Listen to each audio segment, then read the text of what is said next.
Здруженијето на ликовни уметници на град Тетово синоќ организираше ревијална колективна изложба Пролетен салон, која се одржа во просториите на уметничката галерија.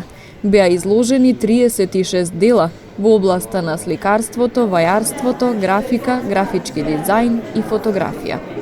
Би сакал да ви се заблагодарувам што дојдовте да не посетите во нашава ревијална изложба, годишна изложба, кои ги имаме две во секоја година. Ова е више традиционална изложба, Пролетниот салон, исто така во ноември планираме да го имаме и зимската изложба. Овде, како што гледате, имаме 36 дела од разни уметници од град Тетово.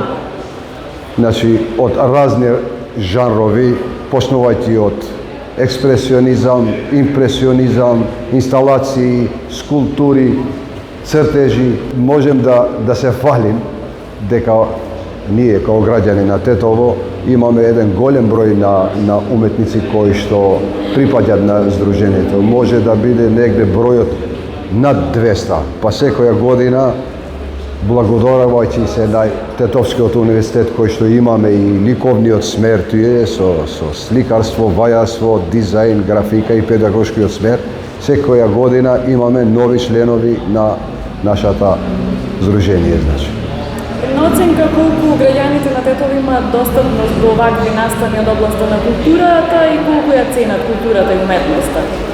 Па можем да кажувам дека секоја година кај што имаме изложби ги имаме на голем број посетителите, тоа ќе го видите и вечерва и тоа е нешто убаво, значи ги поттикнуваме и младиве и граѓаниве да не посетуваат секоја година која имаме изложба. Веќе станува традиција да двете главни активности на Здруженијето на ликовни уметници на град Тетово да бидат Пролетниот салон и Зимскиот салон. Со учество на уметници од различни генерации, со различни уметнички ставови, различни уметнички практики, Пролетниот салон го одразува духот на уметничката сцена на градот.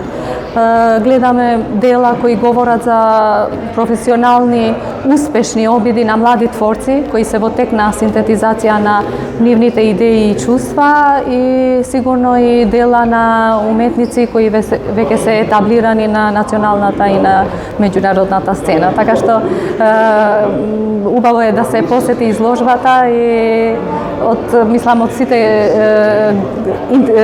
групи на интерес.